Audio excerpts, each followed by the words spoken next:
नमस्कार, बहुत स्वागत है आप सभी का। आप देख रहे हैं हमारी खास पेशकश भाग्यफल और मैं हूं आपके साथ मनी शर्मा। हर किसी का सपना होता है कि जब वो अपने नए घर में प्रवेश करे तो वहां सिर्फ खुशियां हो।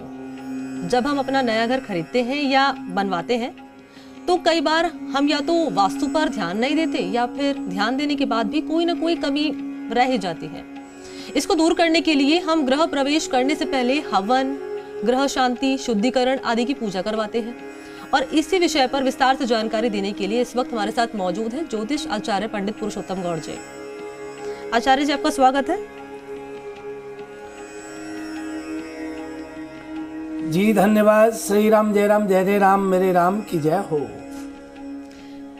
तो आचार्य जी इस वक्त हमारे साथ मौजूद है जिनसे हम जानेंगे विस्तार से जानकारी इसी विषय को लेकर कि आखिर गृह प्रवेश से पहले किन किन बातों का ध्यान रखने की जरूरत है। लेकिन उससे पहले आपको बता दें कि अगर आपके मन में कोई शंका है, सवाल है, हमारे साथ जुड़कर आप जो भी सवाल है वो आचार्य जी से कर सकते हैं। नंबर इस वक्त आपकी टीवी स्क्रीन पर हम फ्लैश कर रहे हैं, नंबर नोट कर लीजिए हमारा 0120-715-3826, 0120-715-3787। इन दोनों ही नंबर्स पर कॉल करके आपके जो भी सवाल है वो आचार्य जी से आप कर सकते हैं। और अपील भी हम करेंगे दर्शकों से कि आप जब जब हमारे साथ जुड़े सवाल अपना करें, कृपया करके टीवी की वॉल्यूम बंद कर लें। और चलिए जल्दी से रुक कर लेते हैं आचार्य जी का। आचार्य जी, बेहद खास विषय हमने रखा है आज, बहुत इंपॉर्टेंट सब्जेक्ट है ये कि गृह प्रवेश से पहले किन किन बातों का ध्यान रखने की ज़रूरत है। क्योंकि अक्सर हम देखते हैं कि लोग गृह प्रवेश तो करवा लेते हैं लेकिन जो चीज़ें करवानी चाहिए, किन किन बातों का ध्यान रखने चाहिए, वो नहीं करवा पाते हैं। तो चाहूँगी विस्तार से आप जानकारी इसको लेकर साझा करें।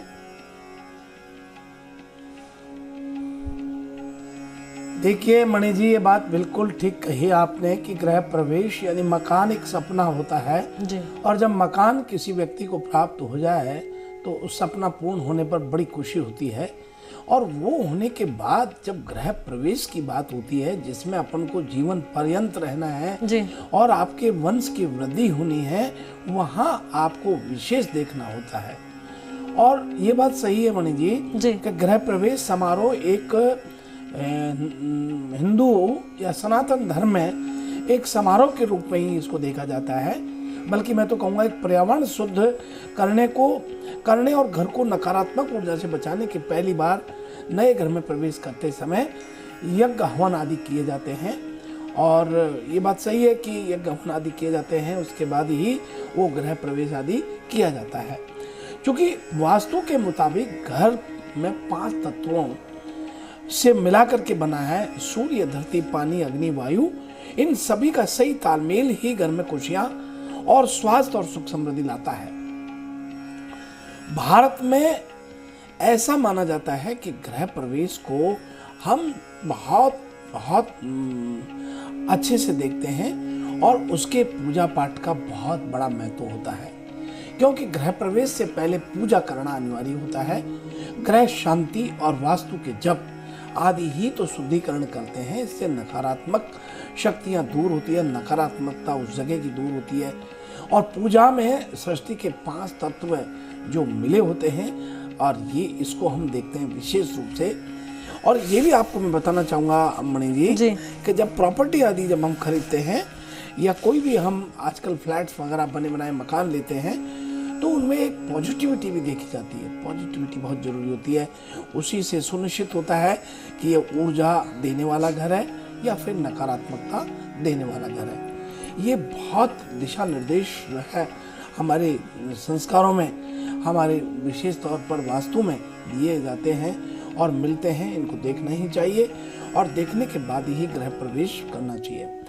गृह प्रवेश के समय आप अपने द्वार को सजा दें, आप अपने घर को सजा दें और मंत्रों का जाप करते हुए गृह प्रवेश का पूजा विधि अनिवार्य होता है। ये भी एक आपका पार्ट है, ये भी आपका एक हिस्सा है। ये भी आप मान के चलिए गृह प्रवेश से पहले वास्तु शांति बहुत जरूरी होती है। जो आज प्रवेश होना है तो कल रात को ही वास्तु शांति और वास्तु के जप आदि होना शुरू हो जाता है। लेकिन अब इसमें देखते हैं कि कौन सा नक्षत्र कौन सा वार काम करता है, उसे कैसे हम देखते हैं। सोमवार, बुधवार, गुरुवार, शुक्रवार, ये 5 दिन गृह प्रवेश के लिए दिन बहुत अच्छे होते हैं। इनमें वास्तु शांति बहुत ही अच्छी मानी जाती है। तिथियों की बात करें तो एक तो शुक्ल पक्ष होना चाहिए गृह प्रवेश जब भी करें, द्वितीया, तृतीया, पंचमी, सप्तमी, दसवीं, एकादशी, द्वादशी, त्रयोदशी ये तिथि होनी चाहिए। और इसमें जैसे चौथ, नौमी, चौदस इसको जो है निषेध मानते हैं। नक्षत्रों की बात करें तो अश्विनी नक्षत्र और उत्तरा फाल्गुन नक्षत्र, पुनर्वसु नक्षत्र, पुक नक्षत्र, हस्त नक्षत्र, उत्तराषाढ़ नक्षत्र, उत्तर भाद्रपद, रोहिणी, श्रवण, रेवती, सतविका, स्वाति, अनुराधा आदि नक्षत्र इसमें बहुत शुभ मानते हैं।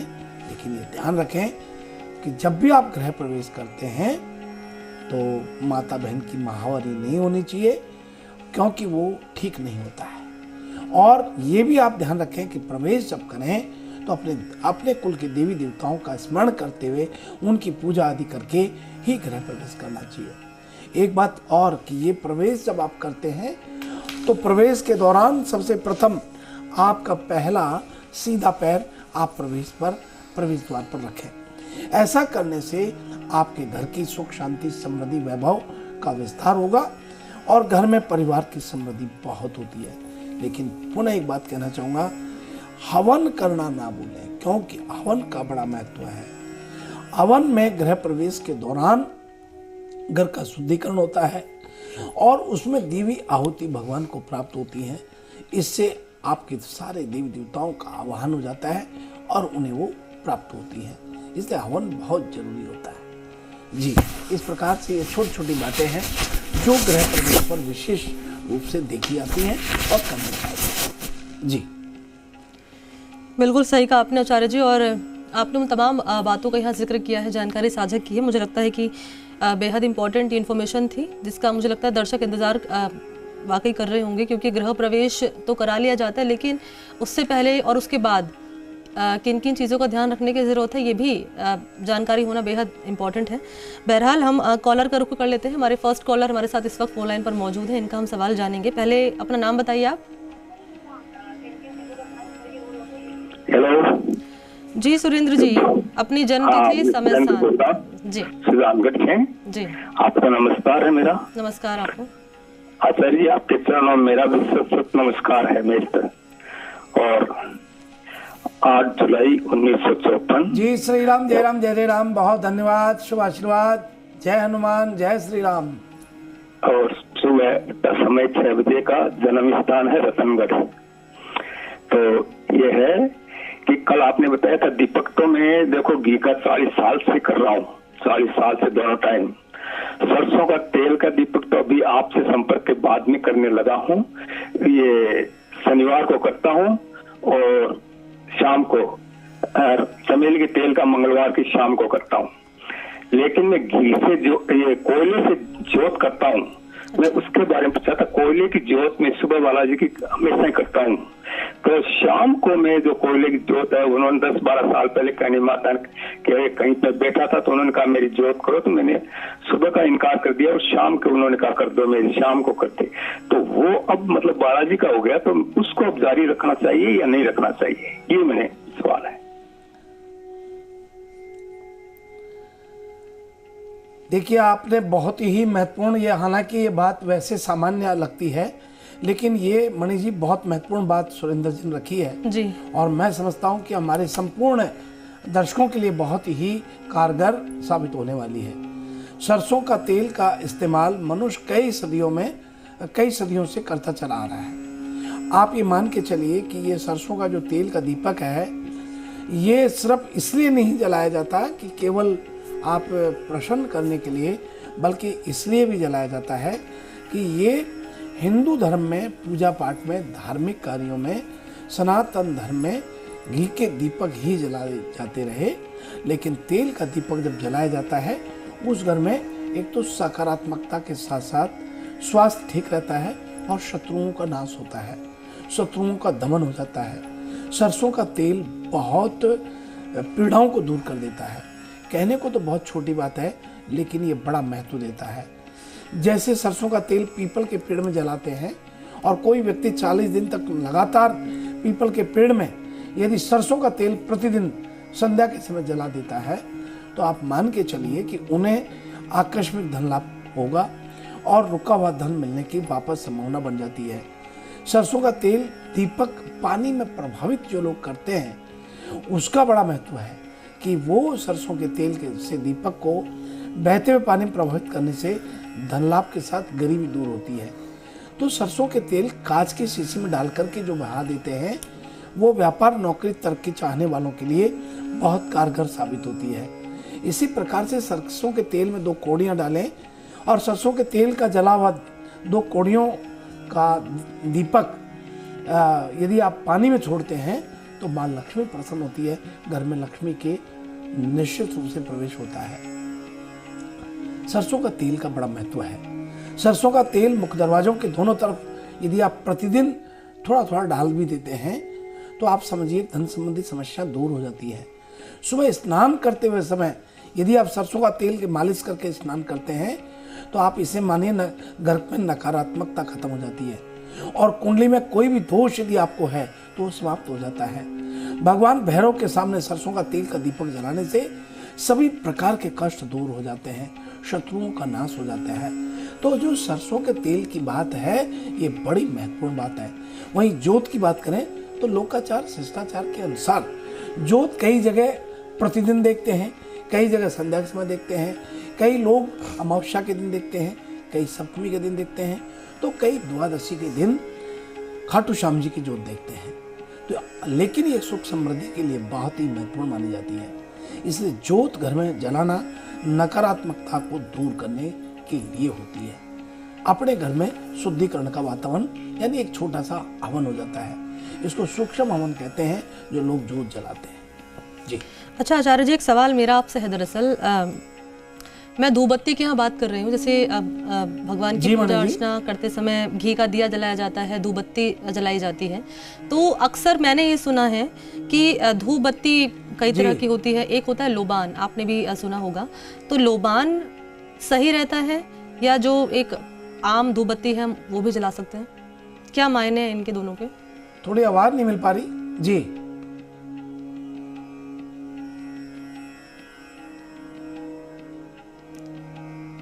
हाँ आचार्य जी, आप सुन पा रहे हैं? आवाज नहीं मिल पा रही।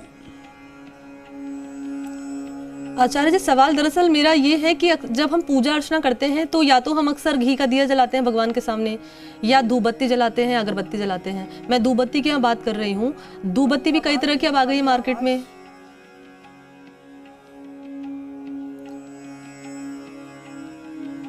लगता है संपर्क नहीं हो पा रहा है आचार्य जी से। हम फिर से कनेक्ट करने की कोशिश करेंगे। लेकिन देखिए, महत्वपूर्ण जानकारी हम लगातार दर्शकों तक पहुंचा रहे हैं और ये स्क्रीन पर इंफॉर्मेशन आपकी है। गृह प्रवेश से पहले किन किन बातों का ध्यान रखने की ज़रूरत है, और आचार्य जी ने आपको ये भी बताया कि गृह प्रवेश के बाद आपको किन किन बातों का ध्यान रखने की ज़रूरत है। क्योंकि गृह प्रवेश तो हम कर लेते हैं, उसके बाद आपको क्या करना है क्या नहीं करना है ये भी जानकारी होना चाहिए, और गृह प्रवेश से पहले आपको क्या करना है ये भी जानकारी आपको होनी चाहिए। तो देखिए क्या क्या कर सकते हैं आप, वो हम आपको बता रहे हैं। आप इन मंत्रों का यहाँ पर जाप कर सकते हैं। शुभ मुहूर्त में ही वास्तु शांति करवाना चाहिए, ये भी एक महत्वपूर्ण बात है जो कि ध्यान में रखने की ज़रूरत है। तो गृह प्रवेश ना करवाने से सुख समृद्धि जो होती है उसमें दिक्कतें पेश आती हैं। अक्सर लोग कहते हुए हमें दिख जाते हैं, सुने जाते हैं कि हमने गृह प्रवेश कराया, लेकिन उसके बावजूद भी हमारी चाहे पर्सनल लाइफ हो चाहे प्रोफेशनल लाइफ हो उसमें कई दिक्कतें पेश आ रही हैं। चलिए हम कॉलर का रुख कर लेते हैं। हमारे यहाँ पर कॉलर इस वक्त हमारे साथ फोन लाइन पे जुड़ चुके हैं। अपना नाम बताइए आप। जी पंडित जी प्रणाम। हाँ जी। मैं खुशबू बोल रही हूँ वैशाली बिहार से। अच्छा आयुष्मान जी। पंडित जी मैं पूछना चाह रही थी, मेरी शादी को लेकर के मेरे मन में सवाल था। मेरे घर वाले भी परेशान हो रहे हैं। मतलब मैं पूछना चाह रही थी कि मेरी शादी कब तक हो पाएगी।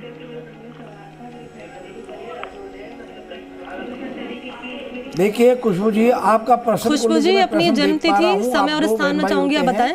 आपका मकान पूर्व मणि जी नहीं हो तो कोई बात नहीं, मैंने प्रश्न कुंडली बना लिया इनका। जी जी जी आचार्य जी। खुशबू जी, आपका प्रश्न कुंडली से यहाँ 7:40 हो रहे हैं। इसमें आपका प्रश्न कुंडली हम मीन लगन में होता है, बृहस्पति लगन में बैठा हुआ है। आपका इसी वर्ष शादी तय होगा और 13 मई के बाद संभव होगा। आप बिल्कुल फिक्र ना करें। ये भी आपको बता दूं कि आपको लड़का जो मिल रहा है वो इसी अप्रैल और मई के बीच फाइनल होगा और नवंबर दिसंबर में आपकी शादी होगी। आपको बहुत मंगल शुभकामनाएं हैं। बिल्कुल मंगल शुभकामनाएं खुशबू जी आपको, और उम्मीद करते हैं कि आपकी जल्द से जल्द इस साल शादी हो जाए। हम भी यही उम्मीद करते हैं। अगले कॉलर की तरफ हम बढ़ते हैं आचार्य जी, इनका सवाल हम जानेंगे। पहले नाम बताइए अपना। आवाज मिल पा रही है आपको? नरेश जी प्रणाम, गुड डे जी, नमस्कार। आयुष्मान श्री राम जय राम जय राम। हाँ जी नरेश जी, अपनी जन्म तिथि समय स्थान बताइए। 2/11/1975 रात को 11:15 बजे और ब्यावर है बर्कले। ठीक है, रात को 11:45 का वक्त है और ब्यावर के आप रहने वाले हैं। नरेश जी अपना सवाल करिए। तो लोन की समस्या है और अपना खुद का मकान कब बनेगा, अच्छा समय कब आएगा पंडित जी? बहुत परेशान चल रहा हूँ, बहुत जबरदस्त परेशान हूँ जी। देखिए, आपके अच्छे समय की बात जो हम कर रहे हैं, ये बहुत अच्छी बात कही आपने। आपका वर्तमान में राहु का जो है ना, ये युति आपको बहुत नुकसान कर रहा है और बनते बनते काम अचानक बिगड़ रहे हैं। आपको मानसिक अशांति के साथ बहुत सारी परेशानियां अनावश्यक घेर रही हैं। ऐसे में कोई डरने की आवश्यकता नहीं है।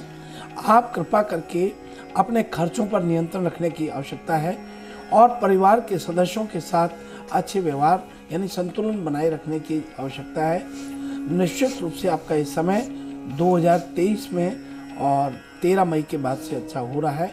आप बिल्कुल न डरें, लेकिन कृपा करके अपना स्वभाव को थोड़ा परिवर्तित करिए और प्रतिदिन हनुमान जी को दीपक जलाना शुरू कर दीजिए। आपको अवश्य लाभ होगा, अवश्य आपका सब ठीक होगा। बहुत मंगल शुभकामनाएं आपके लिए। उम्मीद करते हैं नरेश जी हमारे साथ जुड़े थे, आपको अपने सवाल का जवाब नरेश जी मिल गया होगा। अब हम आचार्य जी हमेशा की तरह राशिफल का रुख कर लेते हैं और शुरुआत कर लेते हैं मेष राशि के साथ।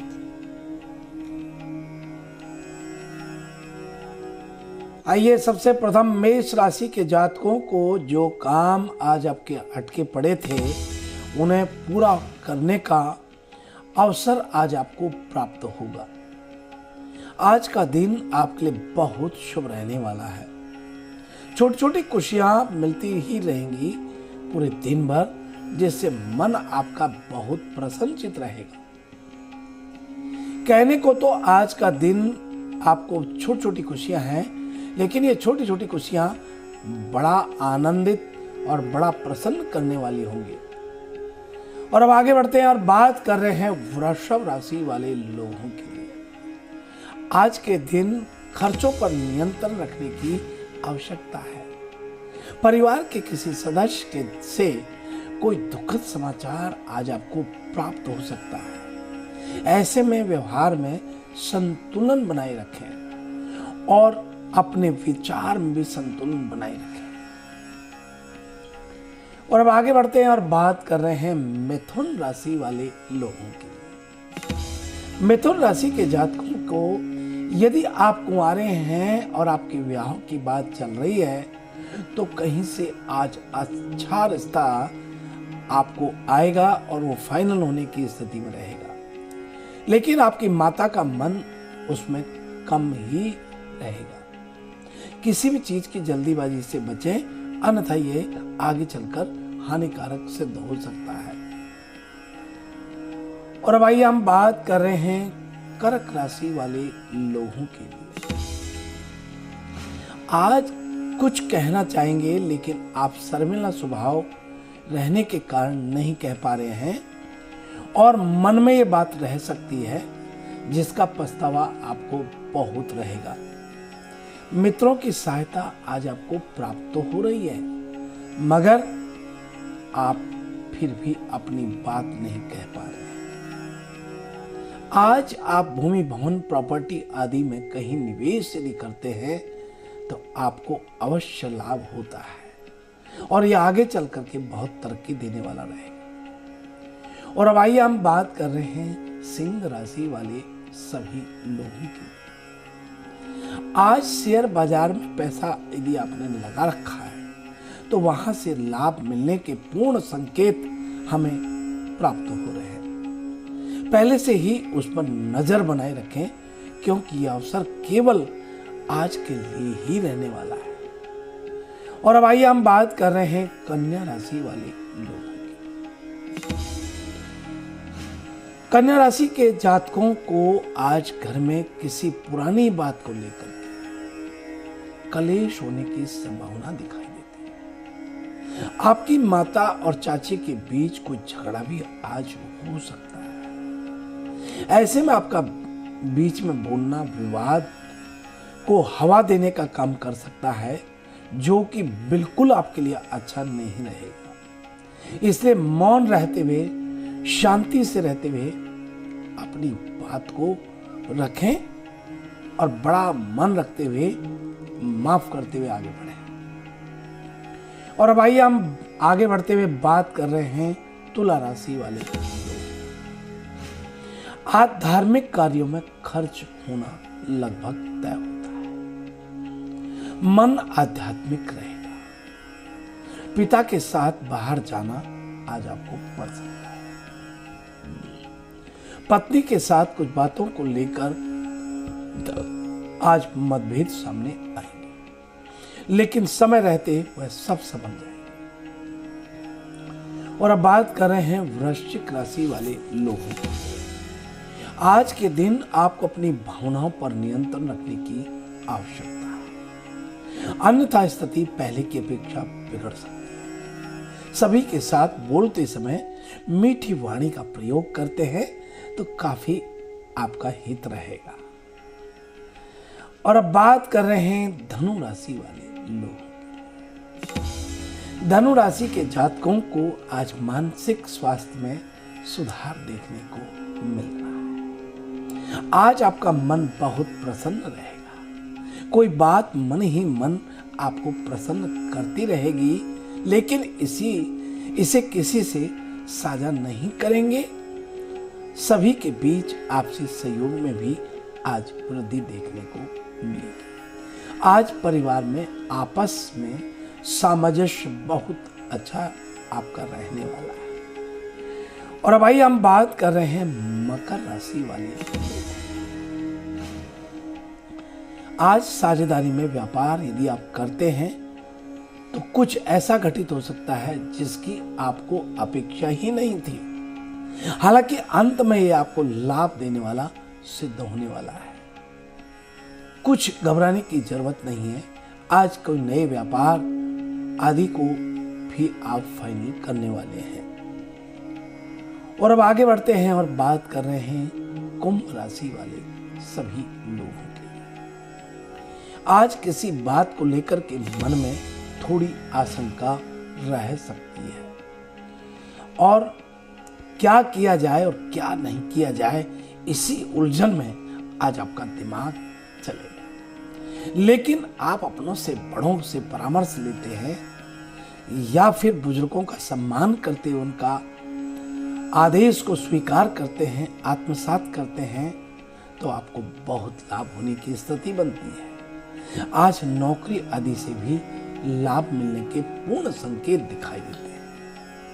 आज आपको अपने कार्य में मन लगा करके आगे बढ़ना चाहिए। ये कार्य आपको आगे चलकर बहुत लाभ देने वाला सिद्ध होगा। और अब आइए हम बात कर रहे हैं मीन राशि वाले सभी जातकों की। जो लोग अपनी नौकरी में परिवर्तन लाने का विचार कर रहे हैं, उनके लिए आज का दिन बहुत शुभ रहने वाला है। कहीं से आज आपको नौकरी के लिए अच्छा प्रस्ताव भी प्राप्त हो सकता है, जिससे घर वालों का मन और आपका मन बहुत आनंदित रहेगा। आज आप नौकरी या व्यापार को नया शुरू करते हैं तो ये आपके लिए बहुत शुभ रहने वाला है। इसी प्रकार से आज का हमारा अपना यह है सभी लोगों का राशिफल। बिल्कुल आचार्य जी हमारे साथ जुड़े और राशिफल को लेकर जानकारी आचार्य जी ने साझा करी। आचार्य जी बहुत शुक्रिया आपका हमारे साथ जुड़ने के लिए। सभी दर्शकों को शुभ आशीर्वाद, शुभ प्रभात। जय श्री राम, मेरे राम की जय हो। और इसी के साथ भाग्यफल में फिलहाल इतना ही। मुझे दीजिए इजाजत, नमस्कार।